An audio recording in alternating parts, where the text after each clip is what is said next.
Had you considered switching from the poli-sci to the psych department? I haven't, but our psych department is really good.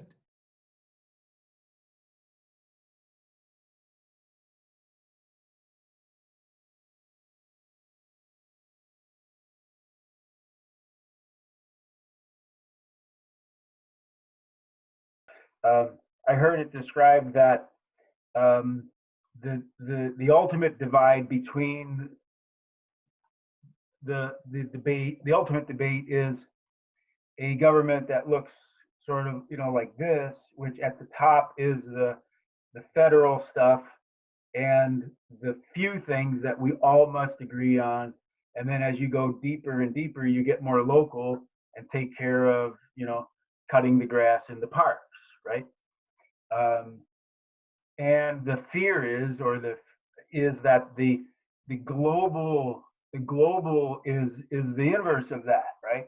Which we want a bunch of agreement globally, and force down to the minute level of the local level. That seems just totally unworkable, and I don't know anyone that really actually espouses to that. Are you aware of anyone that espouses to this?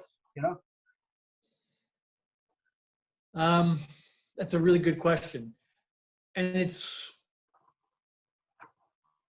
so there's a couple things happening, right?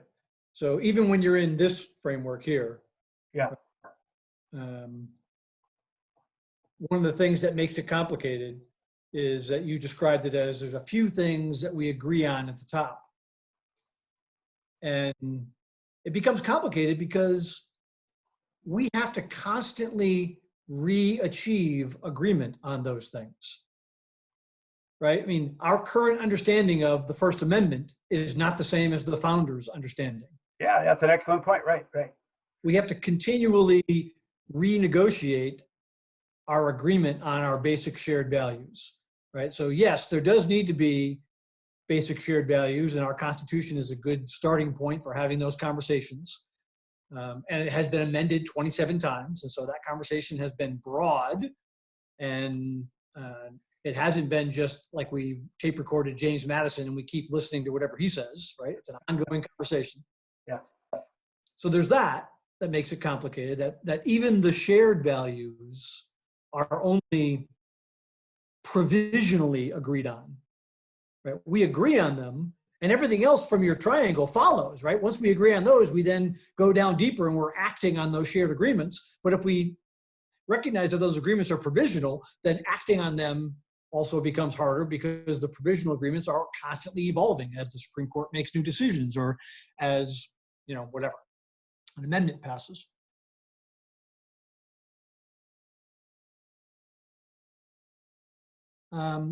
There are some problems. One way to look at government is to look at the nature of the problem. Right? What kinds of problems does government address? Right? If we want to produce iPhones, we don't need the government to solve that problem because that's a problem that's already solved by the market. Right? That's a private sector problem. Mm-hmm. Private good is the way analysts would call it. But there are some things that are public goods, like public safety, national security.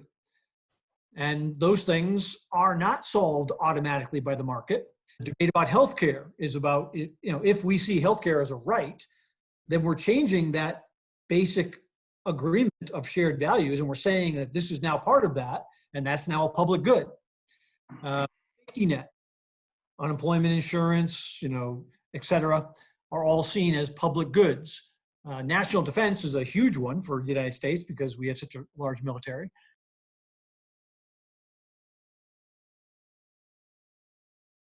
And so it almost inverts the pyramid just by the size of those problems that you need really big central government with all those.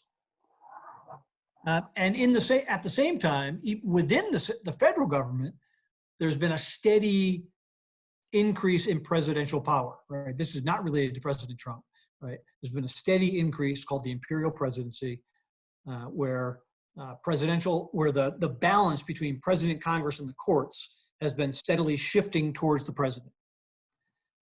And we see that quite obviously as Congress tries impotently to contain President Trump. But it's not because of President Trump. I mean, this has been going on for a long time.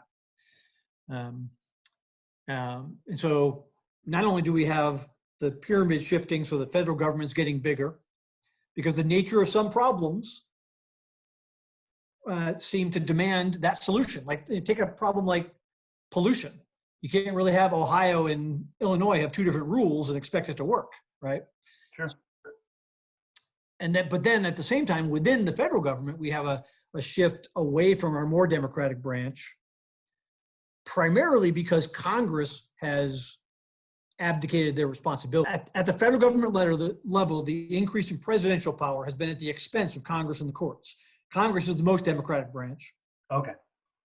You know, the House is from small district. Congress itself has failed to preserve their power, but also because in some ways the nature of being the most powerful country in the world requires a strong executive leader, and he's in charge of an enormous government bureaucracy, including the military. And decisions like military, but also decisions about a coronavirus need to happen quickly. You can't necessarily deliberate about everything in Congress. And so, you know, it's not only because Congress has failed, but the pyramid has shifted a little bit. It is a little upside down. Mm-hmm. Although lots of super important stuff still happens at the local level. Okay. Federalism is still alive and well. States like Ohio and California and Washington are dealing with this appropriately.